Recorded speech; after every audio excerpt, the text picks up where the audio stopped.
Kansas City, Cleveland. That was the big showdown today.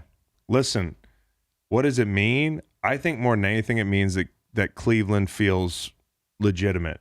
Like, Cleveland feels dangerous. I don't know. Was that Baker that said he woke up feeling dangerous? I mean, I don't think you realize he wasn't dangerous when he used to say that. They're dangerous now. So I don't know what he feels like when he wakes up on Sundays, but that was without Odell. They're powerful. They're physical. I think Kansas City's going to have to score a lot of points this year. That's no secret.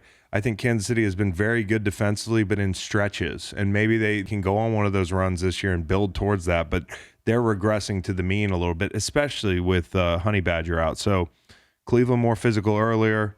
And then late, it just became a thing where Mahomes he's Jason. I mean, he's sneaking up behind you with a kitchen knife. And like he doesn't have to speed up.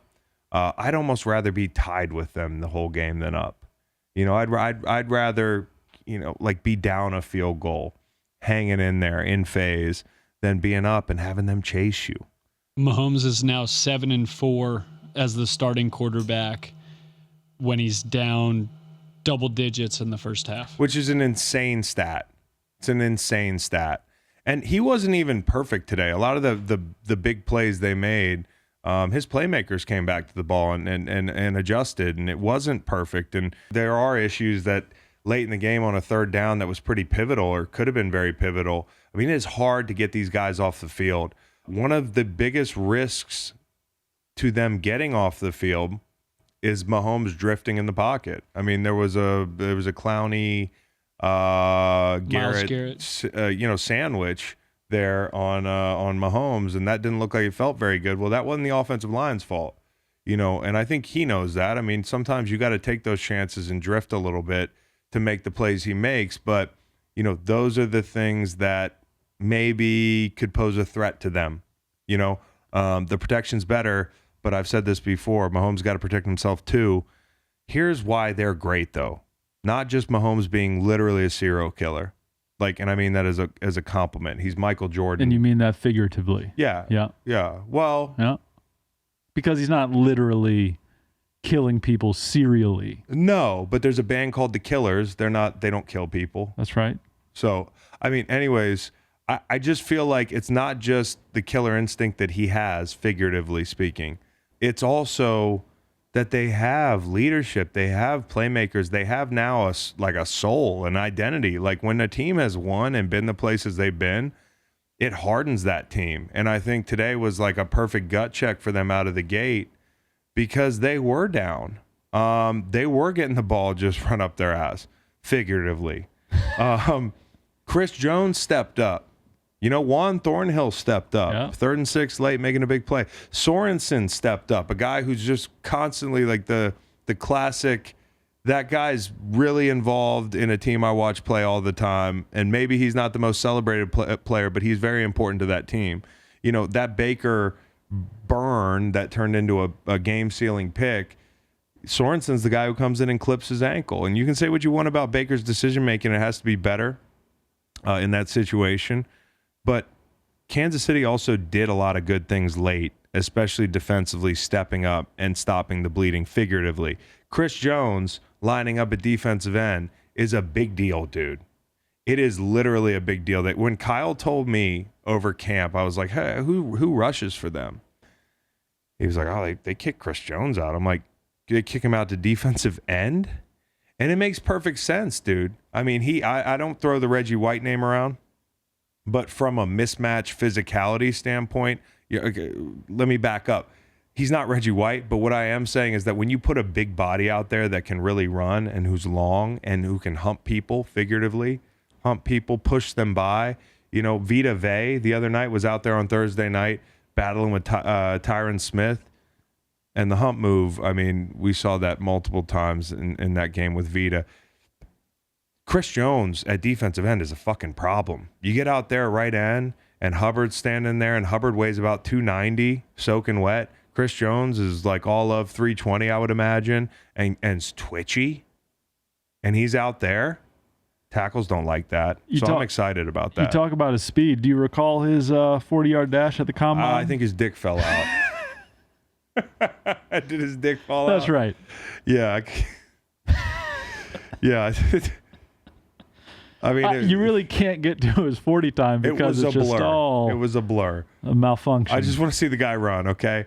But anyways, Chris Jones is going to be Chris Jones this year, and that's good news for them. And they get Honey Badger back. But that division, I cannot wait to see all grown up Justin Herbert and that Chargers team, now coached by Brandon Staley, in those two showdowns with Kansas City. Broncos are going to be stable. I'm not saying they're going to beat the Chiefs. Sorry, Reed, they can't keep up. You probably know that. I mean, you've seen this movie, but they're stable. The Raiders, they have offensive upside. The defense has to improve with Gus Bradley, right? Has to. Just by virtue of them making a change, they're going to improve. That division is going to be a lot of fun. So Baker's got to make better decisions, but they will see them again. Like, this is a matchup that we will remember, and this matchup could turn into a little bit of one of these rivalries, which I love. Unlike Dak and the Bucks, who Dak was like, and God bless Dak because he's a fucking hell of a player. He's not the problem in Dallas. He was like, Brady, I'll see you again. And Brady was like, okay, bud. All right, pal. Baker can say this to Pat, and that's not to say that they're equals, but I'm saying the teams are, there should be a trilogy here. From the telecast, Mahomes 11-0 in September, 35 touchdowns, 0 picks in his career in September. Chargers are at Arrowhead week 3, so you won't have to wait long for that one. Oh, it's going to be great. That's going to be great. And, a house divided, huh? In the AFC West, my 2-year-old, he likes the Broncos, and my 5-year-old, he likes the Chargers. That's his side team. So, and your dad likes those Raiders. That's weird. Yeah. It's really weird. And my brother's on the Chiefs. Wow. You see what I'm saying? Little Freaky Friday. It is Freaky Friday. Hey, that shove, we haven't talked about it. The shove seen around the world, okay? The culprits involved, Ronnie Harrison and Greg Lewis, if you saw it on the sideline. There was a scrum. There was a little extracurricular. Safety Ronnie Harrison from the Browns is attempting to get up and then finds himself getting shoved by a coach and then shoves the fuck out of the coach. But that's what happens. I mean, as a professional athlete. Professional athlete shoves are like 7 times a normal guy shove, at least. Anyways, what do you make of that? Because it seemed to be a pretty 50-50 discussion online. Well, my guy, the coach, who's trying to get away jerseys off his guy, I mean, he comes hard in the paint. That's what I'm saying. He goes like, yeah, it's not an uppercut. It's like a little shiver, but it's forearm going shiver. up. It's a fucking Conrad Dobler, and he's trying to lift homeboy up. I saw the safety getting up. I saw the back's knee, kind of like when you rock back to get up or, extend for somebody to help you up. The Chiefs ball carrier's knee was in the way. The only thing I'm not positive about was Ronnie Harrison putting a little English on that step over as he grazed Buddy's knee. But from there, what happened was the Chiefs lineman pushes 33 into his friend, and 33's foot ends up on his friend's chest. And that's when the coach comes over and decides to be a fucking, a bouncer at a club. And I don't think he's in the wrong either in intent, because he's looking at his ball carrier. By the way, he's a running backs coach. His running back is on the ground. The safety's foot's in his chest, but little does he know it's not the safety's fault. So it's a big misunderstanding. But the reaction is wrong because, of course, we come after the player. And all I have to say is, right, wrong, or indifferent, if a coach shoves a player should be able to shove the coach back. I agree with you. Double flags, bro. I agree with you. I'm on Ronnie Harrison's side as far as, I don't think it was that egregious. And Greg Lewis, I don't even think he was that wrong. I just think it was a big misunderstanding. And the funniest part about it was Dr. Fax was over at the house watching the games, and Fax had taken this fax nap through, much of the early part of the 4 p.m.s, out. Like Dr. Fax is comatose, okay? He missed his Lions coming back. He missed the overtime game. He had all these parlays he's going to tell us about later that he bet with the WinBet app. He wakes up. He goes, man, check this out. We've been talking about the shove for 30 minutes, bro. Right over his head, in front of him, there's There's conversations going on every which way about the shove. My man wakes up like Rip Van Winkle, and he's like, check this shit out. This shit's going viral. Y'all should talk about this tonight. And yet he comes with facts. You know, Yeah, he's not wrong. He's not wrong. He might be late. He might be late, but he's not wrong. He's not wrong. There were a lot of QB swaps. Like there were good games. Like the Cleveland Kansas City game was obviously a marquee, hey, we're going to see this in the playoffs type game. Same thing with maybe a playoff preview if the Steelers can actually get there with the Bills. I mean, again, they've gone back and forth over the last couple years a couple times. There were some uninteresting games on paper that were boosted by these kind of quarterback storylines, you know, like Darnold and Wilson. It's kind of like, you know, Darnold playing his old team and two ships passing in the night. And, you know, Darnold's looking at Wilson at the handshake after like, oh, buddy. You see how different it is, like elsewhere? And that's the thing. As we evaluate these quarterbacks, whether it's Trevor Lawrence or, you know, it could be a veteran like Cam Newton, or it could be any player in the NFL, really, any position group, we do not take enough stock in the context in which that player is performing.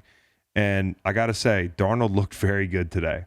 He looked very good today, as expected, because I think that offense is efficient and productive. And if you're the Panthers, you know, you really are probably happy with what you saw today. He was hitting people in the short game, which is, I mean, it seems like an effortless thing. It seems like a thing that's not a skill, but running the short game with efficiency and with quickness and getting the ball out and knowing where to go with it. I'm not trying to pump his tires for no reason. I really do mean it. He looked good doing that, and he also looked good hitting guys down the seam in the middle of the field. He looked quick. I think he ran for a touchdown. So it's a good start. It is the Jets, but it's a good start for Sam Darnold in Carolina. And for Zach Wilson, he's resilient, if nothing else. I mean, like, early on, he looks like shit. He plays better late, and that's, I believe, after the Becton injury. So there's a lot going on for this kid, but at least in New York now, you know, you have, like, it's not a rudderless ship. 3 running backs, 17 carries, 45 yards. That's 2.6 yards a carry for Zach Wilson. Oh, it's not good. No. It's not good. And if you're the Panthers, maybe you're looking at this thing and going, we needed Sam Darnold to, like, look like Joe Montana, and we needed to fucking switch 2 linebackers numbers like a day or two before the game to trick dick the Jets to beat the Jets, dude. Like, so I don't know that either of these teams are going places, but I do think it's a positive when you look at Darnold. And if nothing else, I mean, Zach Wilson didn't look like a dumpster fire, you know? And that's a tough setting not to look like a dumpster fire. I'm not giving him an award for not looking like a dumpster fire, but not bad. And entertaining for a game that probably 3 people were watching and they all lived in, like, Queens. A lot of Jets and Mets fans up in Queens. By the way, I was up there, obviously it's 9/11. What an atmosphere up there. I mean, somber, but, you know, people were there in force for, you know, Mets, Yankees. They were there in force for this concert. The city was buzzing. And when you in the Forest Hills Stadium and you climb up to the top where I was sitting, I did post on Instagram. Like, I never know what to do with a 9/11 post. Like, it's a tricky situation, you know, because you're like, what do you say? Like, why do I need to say something? Like, what could I say to actually make things better? But I found the perfect picture, because when you're sitting up top of that stadium and you look back in the city and you look at the Twin Towers, like, kind of memorial with the lights, I mean, it's one of the most gorgeous and powerful things that you could see. What a resilient city. And Jets and Mets fans, you kind of have my heart. No offense to the Giants.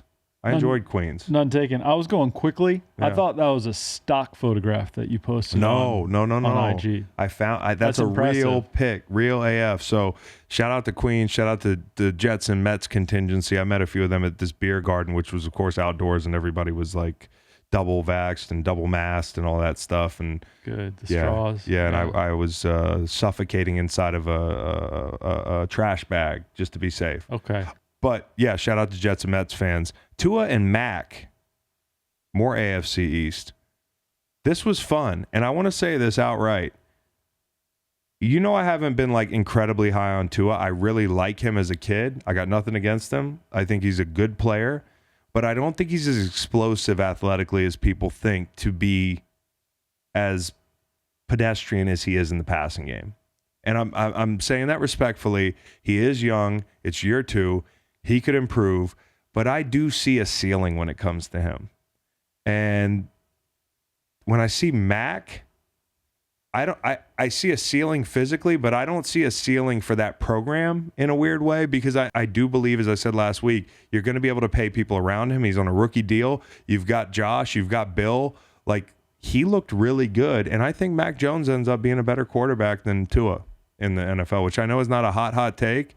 I'm willing to say it, and you can hold me to that, but I do think he looked very good. Mostly looked calm, other than the time he totally forgot he was facing backwards, his own end zone, and Mac spiked the ball, and it was a backwards pass. We were watching on TV. It looked so bizarre. We didn't know if he made a mistake or not. We were like, hold on. I just don't see guys doing that. But after that moment, he really settled in, and he was critical of himself in the postgame, but I thought he looked good. And it's gotten to the point now with Tua where you've got guys like J.C. Jackson talking about him throwing picks and he's going to throw us one and that sort of thing. That's not a good in-division rep to have if guys are willing to say it out loud. So I think he's got some battling to do, Tua does, or else we'll start seeing that hot hand stuff. Jacoby came in for a sneak, and I was like, uh-oh, are we doing this again? And then Damian Harris with a hollow man entry, but he's not going to win the award. Fumbling. Yeah. Cardinal sin in New England. Jonnu Smith fumbled too, but he flipped like a fucking helicopter. I don't even think Bill blames Jonnu Smith. Didn't Ramondre Stevenson fumble as well? I mean, I believe they turned the ball over several times. So yeah. I really hope Bill and Jonnu get along. Those are two guys I really want to get along because I think they're going to use him in a ton of really creative, fun ways. But the Damian Harris fumble was tough. It's good to see Van Noy and Hightower back out there having fun. Hightower back out there for the first time in 2 years. He'll shake the rust off. You know, Van Noy made a play or two. And those are very personal plays for him, having been in Miami last year, the way it ended. So fun to watch the Pats. I'm just telling you, I would rather watch this Pats team than the Brady Pats team the last year he was there. Like, hands down, because it's just more interesting. It's just more interesting. There's more weapons. Nelly got in the end zone. I like the running back, and the defense is going to be a lot of fun. A lot of fun. Jalen and Carson. I'll be quick.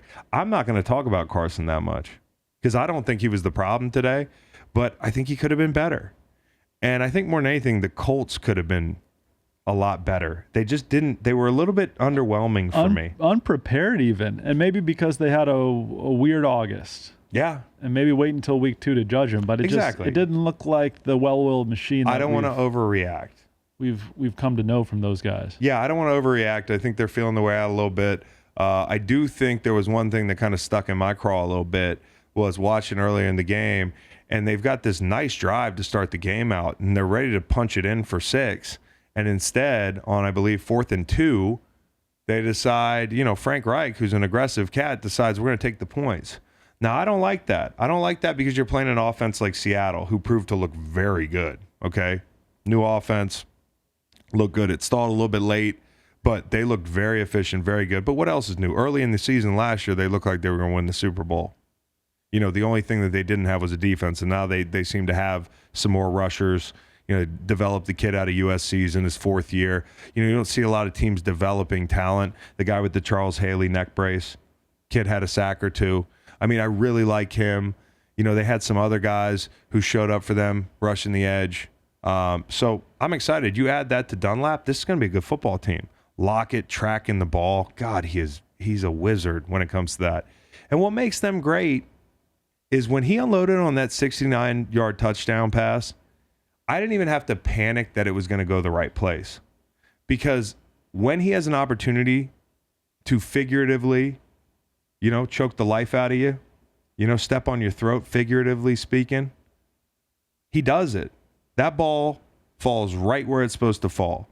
Look at all the aggressive teams today. Broncos went for it on 4th down on their first drive. I think they went for it on 4th and 1 on the 4. Saints went for it twice on 4th. Cleveland 2 times. They also went for 2 right off the bat. Cincy went for it like late because they didn't want to do that tie bullshit again. Cincy was right there last year against the Eagles, if you remember that game. Mm-hmm. Teams have to be aggressive, especially when you're playing a Seattle team. I do think they'll be better.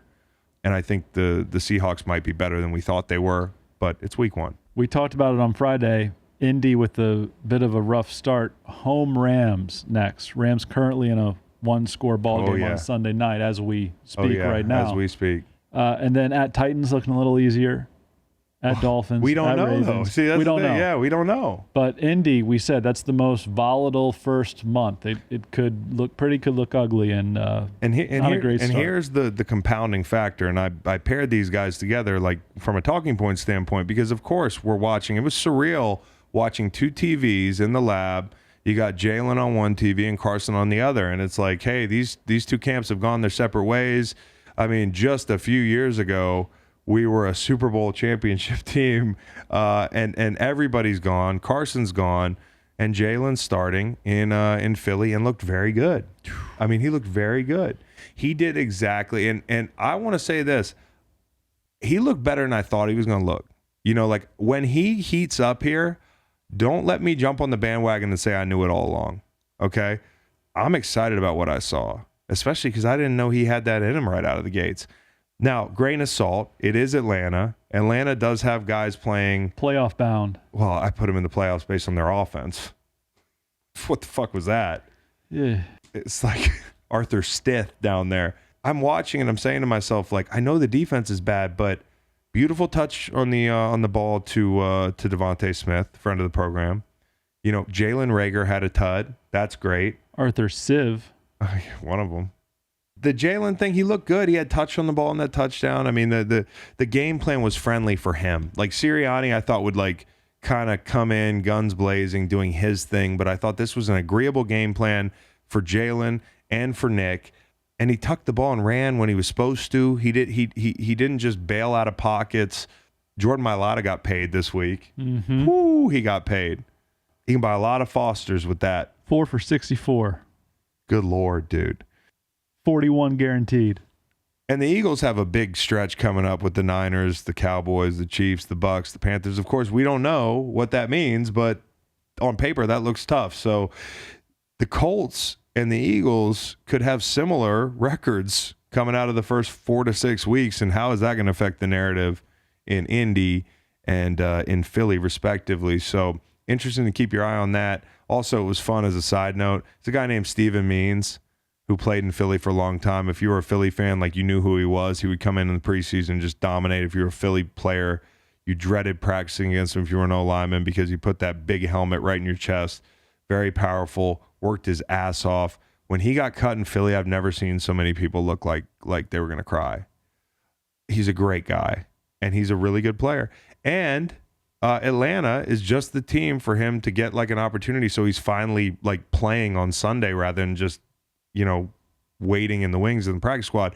Guess who he played against this weekend? Lane Johnson, the very guy who fucking dreaded going against Steven Means at that hot, humid-ass NovaCare complex down there in South Philly, like every day. Steven Means to the face. So really fun to see Steven Means getting a lot of snaps and pretty surreal to see him playing the Eagles. He was like a preseason god. I remember one time we beat the Jets in the final seconds and he had like a strip sack to win the game as the clock expired, and he got up and did his like hammer celebration, and there were fireworks. I'll never forget it, bro. Steven Means, a Philly legend. So yeah, Kyler, that's the only other quarterback I really want to talk about before we get to superlatives. I don't know where to put him in superlatives. I don't want to give him the game ball because I have another one in mind. I was flirting with just making up an award like that kind of signifies how thankful I am to be moving on to my next vocation, because it's not fair that there are human beings like Kyler Murray out there.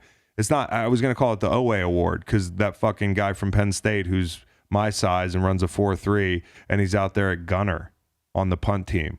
Like, why would I want to play? How did I play football with people like that? Kyler Murray made me feel that way today. Maybe we call it the Oweh Award. O-W-E-H. Yeah, but not the O-A like the show. Whatever happened to that show? The O-A. Remember You're that thinking show? of the O-C. No. The O-A. Yeah, the O-A. Huh. Yeah, it was about a girl who had like supernatural instincts and powers. I think that is the O-C. How much you want to bet? The O-C? There's a girl in there with supernatural powers? Wasn't that right? I don't think so, dude. Okay. No, This is my jurisdiction, Chris has I this think. one. The OA is an American mystery drama TV series. Good series debuted on from what I remember. Netflix in 2016. Yep. I watched it, and then I stopped watching it. But anyways, Kyler Murray, dude, fucking, I don't know how you rush this guy. I would hate to practice all week. They put like a wide receiver back there and a penny and just have him run backwards and run around in circles. They used to do this when we play mobile quarterbacks, and they put like one of those little practice squad wideouts back there. And his whole job was to make you mad and make your coach yell at you based on unrealistic rush lane expectations. I say that to say, when you tell a guy to get contained, he can't run too high and he can't run too low. Do you know what I mean? Like the defensive ends, if you're too tight to your angle, a fast quarterback's going to bail out the back of the pocket. You can also be too high, and what happens there is a fast quarterback just steps up in that B and takes off, okay? You don't have an answer for Kyler Murray in the rush. He will bail to 23 yards, and then run around you for 20. Tecmo Bowl. It's Tecmo Bowl, dude. In Tecmo Bowl, you used to run back and forth. Is that way? I didn't know you could do that also. I thought it was just a thing I was doing. You run all the way back. I thought it was just a skill I had. Hail Murray. Yeah, well, this motherfucker does it in the real NFL in 2021. It's not like athletes are getting less athletic. They're getting more athletic, and he's doing something like nobody I've ever seen can do. I mean, Mike Vick could have done it, but Mike Vick didn't bail backwards as much. This kid is ridiculous. There was the play in the red zone. I don't know what you want a defensive lineman to do, because I know coaches yell at players when they come off the field as if there was an answer. There's no answer. And then the ball off his back foot.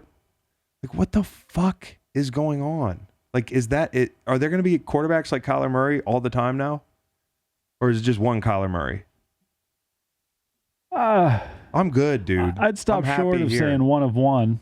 Yeah, I'm happy to be where I am, sitting here in this chair. Like, no thank you. No, thank you. Kyler Murray, I guess we'll call it the OA award. Round one, pick one. Remember when they had Rosen in the fold and it was like, nah, don't care. By the way, he is Rosen. Today, as of today. Like a Jesus joke? It's not a joke. He played in the game today, bro. We got a Rosen sighting, dude. We got a Rosen sighting. Print those T-shirts. Nice. A troubled youth becomes embroiled in the lives of a close-knit group of people in the wealthy upper-class neighborhood of Newport Beach. That's the OC. That's right. That's not the OC. Golly.